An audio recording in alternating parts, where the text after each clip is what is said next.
Pemilih muda.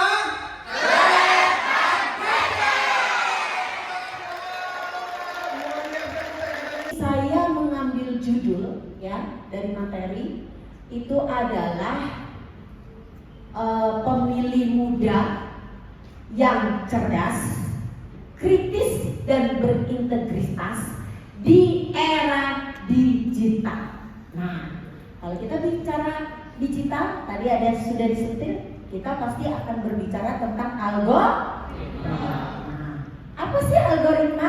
Sebelum saya nanti melanjutkan, algoritma itu adalah rumus automatically yang sudah ada. Ini dibuat di komputer di mana gitu ya, dibuat yang nanti itu akan mempengaruhi ketika kita menggunakan sosmed kita. Ya. Semakin Anda membuka sebuah tayangan A, maka tayangan itu terus yang akan muncul.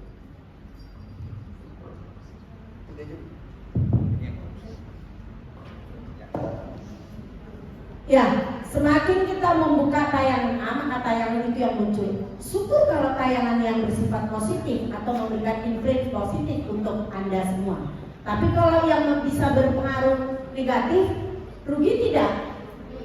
Rugi tidak. Mau pilih yang untung apa yang rugi? Mau dapat uang jajan banyak dari orang tua apa sedikit? Pasti haknya banyak. Kalau mau dapat haknya banyak, berarti kewajibannya harus dibayar. Nah, itu baru generasi muda yang keren. Oke, next. Kita bicara tentang apa itu politik.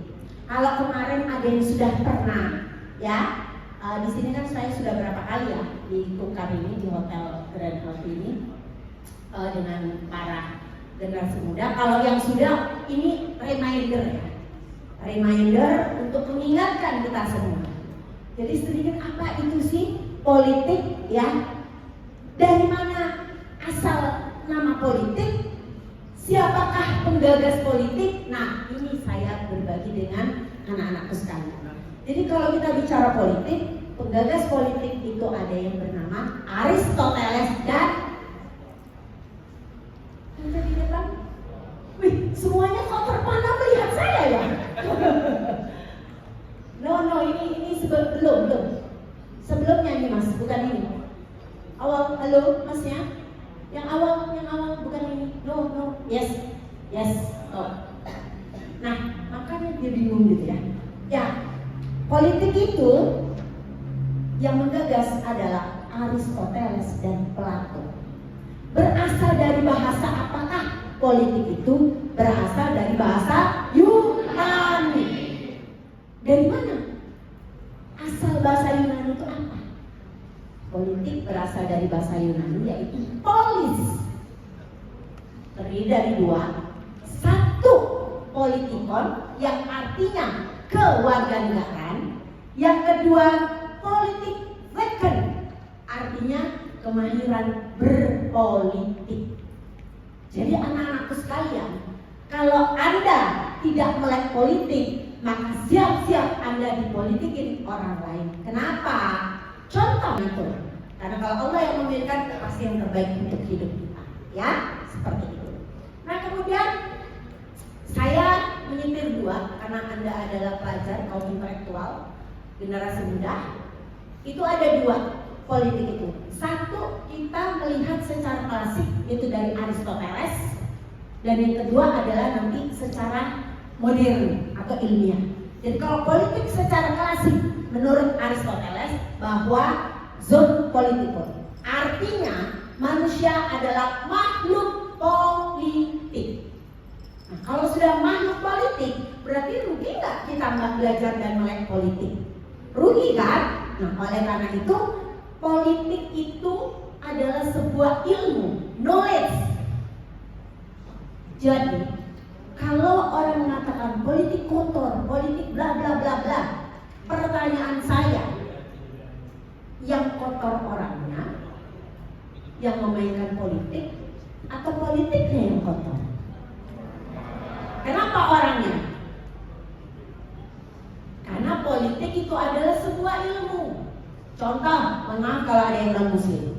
Al-Fatihah itu Anda bisa pakai untuk membunuh orang dengan izinnya Allah, atau Anda bisa pakai untuk menyembuhkan orang dengan izinnya Allah, atau Anda pakai untuk ruqyah diri Anda sendiri dengan izinnya Allah.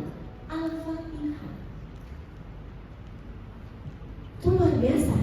Apakah kemudian kalau Al-Fatihah dibuat dipakai untuk nyantet bunuh orang, Al-Fatihahnya yang salah? Enggak. Berarti siapa? Orang yang menggunakan itu pertanggungjawaban dia kelak di akhirat kepada Allah Subhanahu wa taala. Sama dengan politik. Politik ketika dia menggunakan untuk corruption, untuk KKN, untuk macam-macam, bukan politiknya yang kotor, bukan politiknya yang salah, tapi yang salah adalah orang yang mengimplementasikan politik tersebut. Paham sampai di sini ya, anak-anakku tercinta ya. Jadi politik itu adalah knowledge ilmu. Ilmu itu nggak ada yang putih, nggak ada yang hitam, semua ilmu itu putih. Tapi ketika dia dipakai untuk kejahatan, orang melabeling menjadi ilmu hitam. Kalau dipakai untuk baik menjadi ilmu putih. Padahal ilmu itu semuanya baik. Tinggal bagaimana kita mengimplementasikan. Next. Nah, kalau kita melihat dari Max Weber, nah ini saya katakan tadi. Kalau Aristoteles itu adalah definisi politiknya itu secara klasik. Kalau Max Weber definisi ilmu secara definisi politik secara modern dan ilmiah. Kenapa? Bahwa menurut Max Weber bahwa politik itu adalah bagaimana proses turut serta itu untuk pengambilan keputusan. Itu menurut Max Weber. Jadi kalau misalnya kita masyarakat ikut pemilu, ikut kita mengambil keputusan, kita ikut yang politik. Tadi apa? Politik definisi modern. Tapi kalau kita manusia adalah sebagai makhluk politik, bahwa kita mengikuti definisi klasik dari Aristoteles sebagai salah satu penggagas politik. Begitu ya anakku. Oke. Secara ilmiah, ini saya kasih karena Anda adalah orang ilmiah. Jadi apa sih politik itu? Politik itu adalah proses interaksi individu dengan kelompok, bagaimana nanti pembagian dan pembentukan kekuasaan ya, untuk bermusyawarah, berbangsa dan bernegara. Untuk apa? Untuk mencapai kepentingan secara bersama-sama. Jadi anak-anakku sekalian, yang disebut demokrasi di dalam politik dari rakyat, oleh rakyat, untuk rakyat. Kalau tidak ini dipenuhi, maka demokrasinya timpang. Benar? Nah, itu yang kita bicara tentang demokrasi. Next. Nah, apa unsur daripada definisi politik? Ada 4. Yang pertama itu adalah kekuasaan, yang kedua itu adalah negara, yang ketiga adalah kebijakan publik atau public policy, yang keempat kepentingan atau interest. Nah, sekarang apa itu kekuasaan? Kekuasaan itu adalah bagaimana kita mempengaruhi orang lain. Contoh tadi kayak anakku, dia menyatakan cinta kepada si cewek, dia akan mempengaruhi itu orang lain untuk menguasai hatinya, mencapai tujuan supaya diterima cintanya. Kalau yang satu, dia ada kepentingannya. Kenapa? Karena dia menjadi anak yang bakti supaya kenapa? Supaya diberikan kendaraan. Kan ada 2 versi toh, yang tadi contohnya itu. Kemudian yang kedua, itu adalah negara.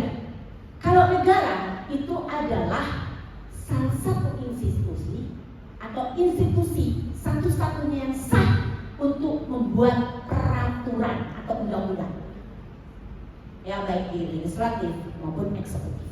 Ya kan, undang-undang itu dibuat 2, nggak bisa cuma di legislatif, harus eksekutif dan legislatif. Karena pemerintah itu ada legislatif dan eksekutif.